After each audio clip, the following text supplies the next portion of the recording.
மூத்த பத்திரிகையாளர் திரு ஐயநாதன் நினைக்கிறார். அவரோடு பேசலாம். சார் வணக்கம். பாமகவில் நிலவக்கூடிய இந்த தொடர் குழப்பங்கள் தற்போது வழக்கறிஞர் பாலு செய்தியாளர் சந்திப்பை கவனிச்சிருப்பீங்க. கொடியும் சின்னமும் எங்களுக்கு தான் சொந்தம், தலைவராக 2026 வரை நீட்டிக்கப்பட்டதை தேர்தல் ஆணையம் அங்கீகரித்திருக்கிறது அப்படின்னு அன்புமணி தரப்பு சொல்லியிருக்கிறாங்க. சட்ட போராட்டத்தில் ராமதாஸ் பின்தங்கி இருக்கிறாரா? இதை எப்படி பார்க்கலாம்? இது ரொம்ப ஒரு முக்கியத்துவம் வாய்ந்த ஒரு கேள்வி. ஏன்னா இப்போ வெறும் பொதுக்குழு செயற்குழு அதுல வந்துட்டு பாத்தீங்கன்னா பாட்டாளி மக்கள் கட்சியை பொறுத்த வரைக்கும் எல்லாமே நியமனம் தான்.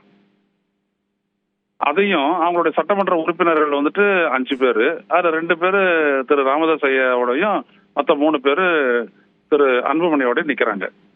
எனவே இதுல வந்துட்டு தேர்தல் ஆணையம் வந்துட்டு இரு தரப்பையும் கூப்பிட்டு விசாரணை நடத்தியதா நமக்கு எந்த விதமான செய்தியும் இல்லை.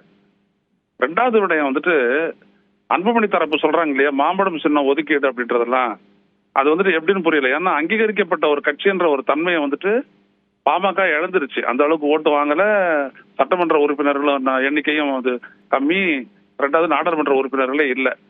அப்படிப்பட்ட இதுல வந்துட்டு அங்கீகரித்தது அப்படின்னு சொல்லிட்டு இவங்க சொல்றாங்களே, தேர்தல் ஆணையம் அங்கீகரிச்சதா, அதை வந்துட்டு ஒரு பொய் அப்படின்னே சொல்லிட்டு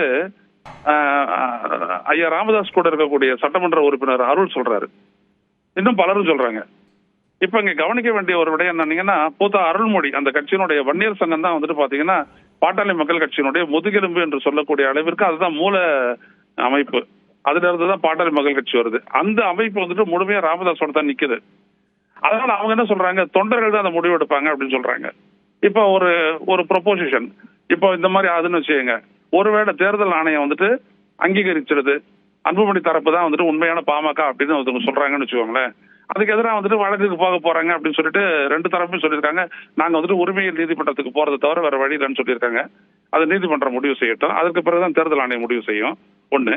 அப்புறம் 2 பேரும் வந்துட்டு இப்ப தேர்தலில் நிக்க போது 2 பேரும் பாமக அன்புமணி பாமக ராமதாஸ் அப்படின்ற 2 பேர்ல தான் நிக்க போது மக்கள் அளிக்கக்கூடிய வாக்கு தான் அதுல யாரு ஒரிஜினலா நிக்கிறாங்க, யார் பாமக அப்படின்றத தீர்மானிக்கும் அப்படின்னு நினைக்கிறேன்.